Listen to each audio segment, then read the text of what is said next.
하나님은 그리스도 중심으로 세계를 움직이십니다. 그래서 그리스도를 모르면 역사를 모르는 겁니다. 그리스도를 모르면 세계사 모르는 겁니다. 그리스도를 모르면 교회사 모르는 겁니다. 그리스도 모르면 세상 인생사 모르는 겁니다. 그래서 성경은 오직 그리스도, 오직 복음만 증가하고 있습니다. 이 하나님의 절대 계획은 세계복음화거든요. 그 누구도 막을 수 없습니다. 하나님의 절대성을 바꿀 자도 없고 하나님의 절대 계획을 막을 자가 없는 것입니다. 어떤 상황, 문제, 위기, 죽음도 상관이 없는 겁니다. 전도자는 영적으로 제사장, 영적으로 선지자, 왕, 선지자, 제사장 사명을 가졌어요. 전도자는 누가 이기겠어요? 하나님의 방법은 그리스도 중심이에요. 하나님의 방법은 역사의 주인공 그리스도를 통하여 하나님의 뜻을 이루어 가신다 이 말이에요. 하나님의 절대 계획, 하나님의 절대 시간표를 보는 것이 전도예요. 하나님은 그 사건을 통하여 바울이 본 게 하나 있습니다. 옥문을 지키는 간수 가정을 하나님이 완벽하게 예비하셨어요. 간수 가정이 구원받았잖아요. 그러니까 바울은 감옥에 옥에 갇혀서 하나님의 시간표를 체험한 거예요. 기도하고 찬송했는데, 근데 그 두 가지를 했는데 하나님의 놀라운 초월적인 기적이 일어난 거예요. 보호자의 축복을 누린 겁니다. 감옥에서 시공간을 초월하는 하나님의 역사를 체험한 거예요. 이래가지고요, 감옥에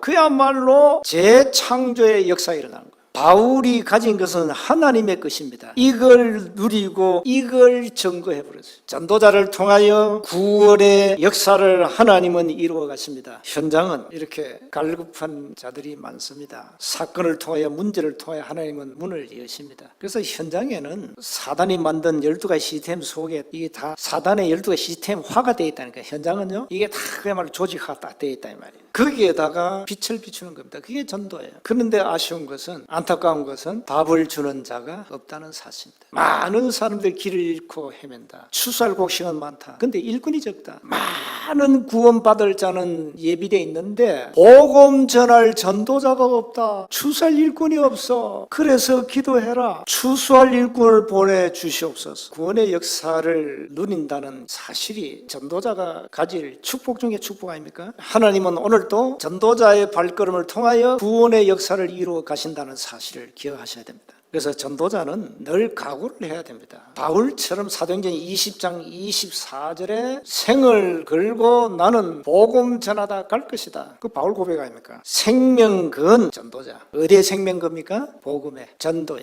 전도자는 생명을 걸 이런 마음의 다짐이 늘 있어야 되고요. 또 전도자는 생명을 가졌잖아요. 그 생명을 가졌다, 여러분 원생복음을 가졌다는 것은 그 자체가 굉장한 거예요. 생명 걸 가치를 가졌다는 거예요. 늘 이런 각오로 매일매일 하나님의 역사를 누리는 삶을 살도록 24 기도하셔야 됩니다. 전도는 하나님의 당연, 필연, 절대성입니다. 인간은 당연히 복음 받아야 돼요. 인간은 절대적으로 복음이 필요해요. 복음 안 받으면 죽어요. 전도자는 하나님의 구원의 역사, 이 절대성을 믿고 가야 돼요. 사단은 끊임없이 다른 복음으로 우리를 속일 겁니다. 여기에 속지 마시기 바랍니다. 237 5천 종족에게 주의 복음이 증거되는 것은 하나님의 절대 계획이요 그 누구도 막을 자 없다. 오늘 우리는 나는 영적 왕으로, 영적 제사장으로, 영적 선지자로 나는 하나님의 부름을 받은 자녀다. 조금도 흔들림 없이 이 막을 수 없는 하나님의 역사, 이 현장 속에서 많은 구원의 역사를 체험하시는 남은 생이 되시기를 주의 이름으로 축복합니다.